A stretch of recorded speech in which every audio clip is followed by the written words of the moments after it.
안녕하세요. 여러분 반갑습니다. 어느덧 추석도 지나고 이제 완전한 가을이 되었는데요. 다들 어떻게 지내시는지 궁금합니다.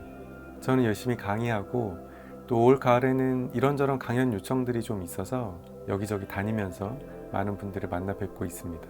제가 유튜브나 인스타그램 또 페이스북을 통해서 그런 강연 일정들 미리 공유할 테니까요. 혹시 관심 있으신 분들은 함께 또 찾아와 주시면 감사할 것 같아요.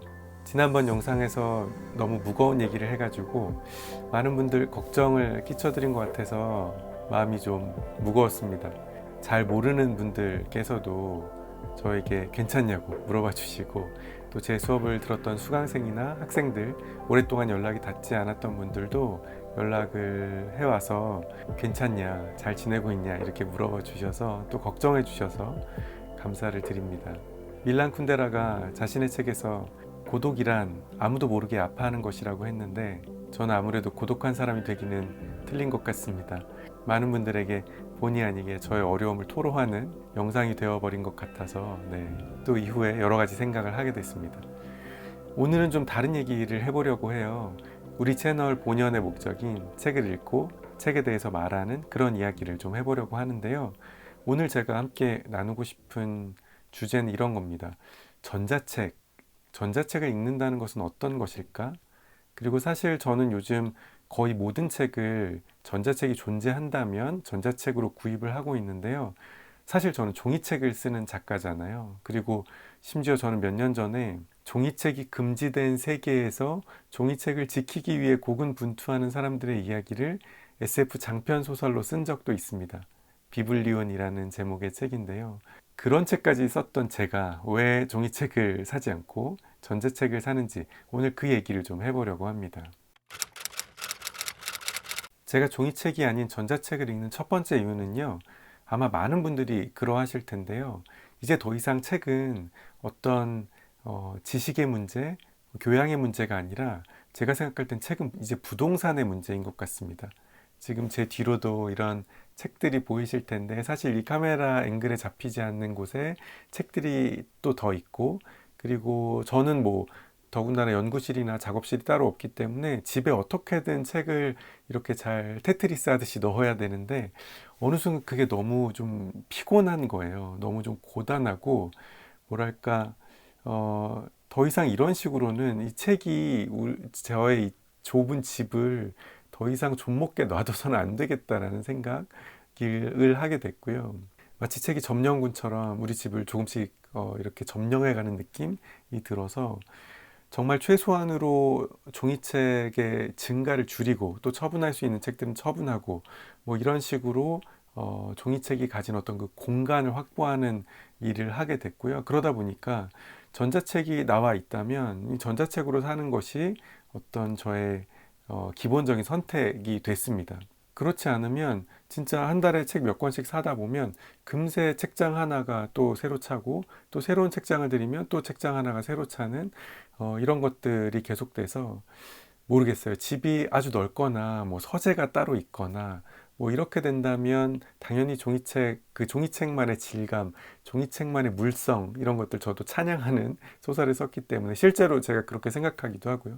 하지만 그것을 포기하고라도 이 부동산을 확보하는 게 공간을 확보하는 것이 더 중요했기 때문에 어떻게 보면 이 좁은 서울이라는 대도시 공간에서 또 저에게 허락된 공간이 이렇게밖에 없는 집에서 제가 할 수 있는 일단 최선의 선택은 종이책을 사지 않고 전자책을 사는 것이었던 것 같습니다. 두 번째 이유는요. 의외로 전자책을 이 이유 때문에 선택하시는 분들도 많으신데요. 종이책은 일단 사고 나면 모든 것이 고정되어 있잖아요.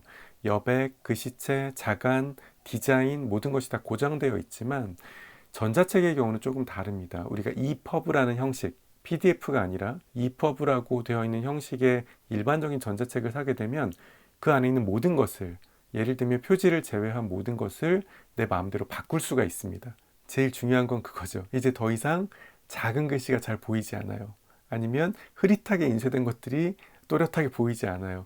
보려면 볼 수 있지만 대단히 많은 에너지를 필요로 합니다. 그러니까 어떻게 하냐면 저는 전자책을 사서 폰트를 키워서 보거든요. 폰트를 키우고 제 마음에 드는 폰트로 바꿔서 읽는 것이 훨씬 더 좋은 독서 경험을 선사하기 때문에 이 커스터마이즈가 가능하다는 것. 특히 노안이 오고 더 이상 이 작은 글씨의 책을 읽기 어려운 그런 분들에게는 저를 포함해서 이 전자책의 옵션, 이 바꿀 수 있다는 것, 내 마음대로 할 수 있다는 게 큰 장점으로 다가오는 것 같습니다. 저는 심지어 미안한 얘기지만 학생들에게도 학기 초에 부탁을 하거든요. 페이퍼를 낼 때 혹은 과제를 낼 때 제발 10포인트 이하로는 좀 피해달라.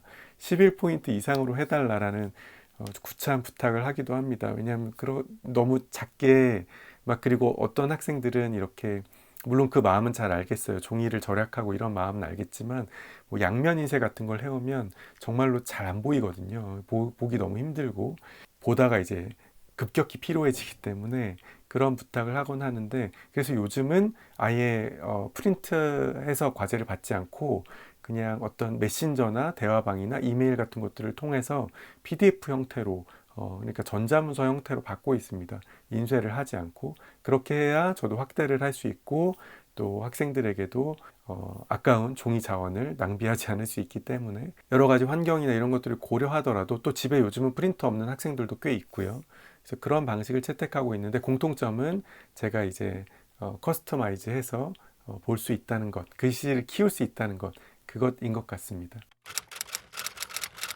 전자책을 읽는 세 번째 이유는 저는 책을 읽을 때 표시나 밑줄 같은 것을 많이 하는 편인데요. 메모도 하고요.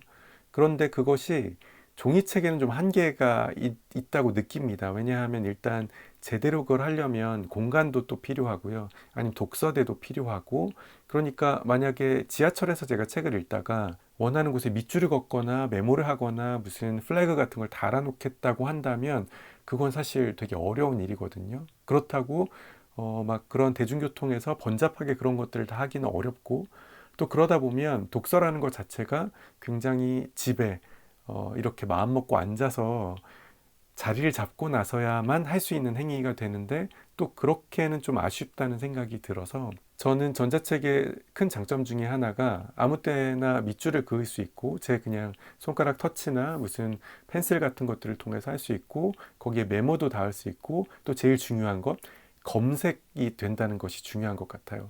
그러니까 책 내용도 검색될 뿐만 아니라 제가 써놓은 독서 노트나 메모나 혹은 밑줄 같은 것들까지도 검색이 되거든요. 그리고 그걸 온라인에서 혹은 다른 기기에서 확인할 수 있기 때문에 그런 것들이 큰 장점인 것 같습니다. 그래서 제가 그 책에서 내가 어떤 단어, 어떤 개념을 적어놨었는데 라고 생각했을 때 종이책은 한참 찾아야 된다면 전자책은 검색어를 넣는 것만으로도 그것을 할 수 있다는 것. 또 이런 읽는 행위를 어디에서만 하는 것이 아니라 다양한 곳에서 할 수 있다는 것, 또 다양한 기기로 할 수 있다는 것, 이게 저에게는 큰 장점인 것 같습니다. 여기에 이어서 이제 약간 연관된 네 번째 장점을 말씀드리자면 전자책을 읽을 때 저는 사실 하나의 기기로만 읽지는 않거든요. 책상 앞에 앉아 있을 때는 노트북이나 조금 큰 크기의 태블릿을 사용해서 전자책을 읽고요.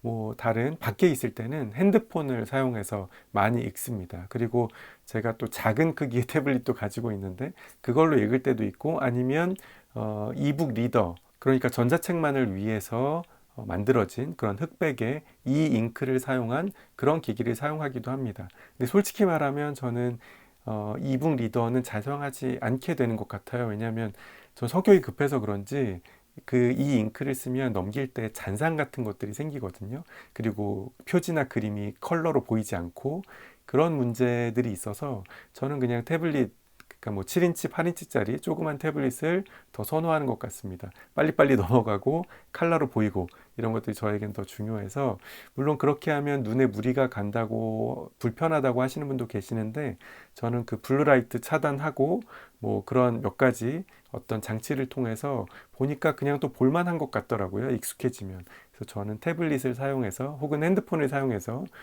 독서를 하는 편입니다. 그래서 어떤 때는 어떤 책은 지하철에서만 읽어서도 다 읽는 책들이 생겨요. 저는 사실 한 번에 한 권만 읽는 스타일의 독서를 하진 않기 때문에 장소마다 다른 독서를 하거든요. 그러니까 지하철에서만 읽는 책이 생기고, 뭐 집에서 읽는 책, 화장실에서 읽는 책, 아니면 책상 앞에서 읽는 책, 뭐 이런 책들로 좀 나뉘기 때문에 그런 면에서는 이 다양한 기기를 활용할 수 있다는 게 큰 장점인 것 같습니다. 마지막 5번째 이유는요, 어떻게 보면 이건 다른 분들에게도 중요한 이유일 수 있겠는데요. 이북은 가격이 더 쌉니다. 보통 일반적으로는 한 30% 정도, 정가의 30% 정도가 기본적으로 할인된다고 보시면 될 것 같고요. 뭐 플랫폼이나 그 사이트마다 차이는 있지만 거기에 뭐 멤버십을 통해서 혹은 쿠폰을 통해서 포인트를 통해서 10% 정도는 더, 혹은 뭐 때로는 뭐 포인트를 많이 쌓아 두시면, 그리고 이벤트 같은 걸 하게 되면 더 많은 할인율을 적용받으실 수도 있기 때문에 제 입장에서는 그래요. 공간도 차지하지 않고, 그 다음에 검색도 가능하고, 기기를 바꿔가면서 제가 사용하는 리디북스는 5개의 기기에서 등록을 할 수가 있거든요. 한 아이디로. 그러면 저는 노트북이랑 태블릿 2대, 그리고 핸드폰, 이런 것들 다 등록해 놓고 서로 바꿔가면서 사용하기 때문에, 또 여기서 밑줄을 그으면 저 다른 기기에서도 그 밑줄이 보이기 때문에 이런 것들까지 가능한데 가격도 더 싸다 라고 한다면, 저는 사실 전자책이 어떤 익숙하지 않음 혹은 눈의 불편함 같은 것들을 희생한다고 하더라도 저는 굉장히 합리적인 대안이라고 생각이 됩니다. 특히 저는 그런 이벤트를 할 때 이제 많이 쟁여 놓는 편인데요. 세계 문학 전집, 뭐 세트 이런 것들 좋아합니다. 왜냐하면 이것들은 정말로 부동산의 문제잖아요. 제가 그런 200권 이상의 세트가 몇 개 있는데요. 그걸 만약에 제가 지금 집에 들여놓는다고 생각하면 사실 그런 로망이 있기는 해요. 책장 멋있는 걸 사서 200권을 쫙 꽂아놓는 그런 거 얼마나 근사하겠어요. 그렇지만 글쎄요, 그 생각만 해도 사실 좀 아찔하거든요. 그 공간, 그 무게, 또 예를 들면 이사를 하게 될 때, 뭐 저희 집이 아니니까 이사를 하게 될 때 그런 어려움들을 생각하면 그것이 제 핸드폰이나 노트북, 태블릿 속에 들어있는 것이 저는 훨씬 마음 편한 것 같고요. 특히 저는 이제 수업 때문에 자료를 위해서 그런 전집들을 많이 뒤져보는 편인데, 그 전집들을 하나하나 꺼내서 어떤 단어, 어떤 인물, 어떤 개념에 대해서 찾아보고 있다고 생각하면 그것도 참 어려운 일일 거란 생각이 듭니다. 그래서 그런 때 이제 검색 기능을 활용하고요. 특히 그런 전집들은 할인율도 뭐 특가 이런 걸로 나와서 굉장히 싸게 구입하는 경우가 대부분이기 때문에 저도 그런 200권이 넘는 한 권 그 표지로 되어 있는데 거기 클릭해서 들어가면 세계 문학 전집이 다 들어있는 그런 것들을 몇 질 가지고 있습니다. 그래서 지금 제가 가지고 있는 책장을 살펴보면요, 한 200여 권 정도라고 되어 있는데, 전자책이. 근데 이 200여 권은 그 예를 들면 200권짜리 세트를 그냥 한 권으로 치는 겁니다. 왜냐면 시리즈 도서는 하나로 되어 있기 때문에. 그래서 실제로는 한 지금 전자책으로 제가 갖고 있는 책이 제 생각에는 한 6, 700권 정도 되지 않을까라는 생각이 들고, 그리고 저는 이제 사고 싶은 책들을 다 카트에 넣어놓는 편인데, 제 카트에 지금 한 또 300권 정도 들어 있습니다. 이거 다 한 번에 결제할 건 아니지만, 그래서 이런 전자책들을 쌓아놓는 것, 물론 이건 다 데이터고, 아주 극단적으로 말씀하시는 분들은 그 플랫폼 망하면 못 보는 거 아니냐라고 생각하실 수도 있겠는데요. 글쎄요, 그래서 망하지 않았으면 좋겠습니다. 망하지 않고 오래도록 살아나면서 좋은 서비스를 계속 해주셨으면 좋겠고요. 모든 이북을 유통하는 플랫폼들이 잘 살아남으셔서 계속해서 이런 좋은 독서 경험을 독자들에게 주셨으면 좋겠습니다. 자, 밤에 쓴 편지 2번째 시간에는 종이책을 쓰는 작가가 왜 전자책을 읽는지에 대해서 함께 이야기해 봤는데요. 여러분께 얼마나 설득력 있게 들렸는지 모르겠습니다.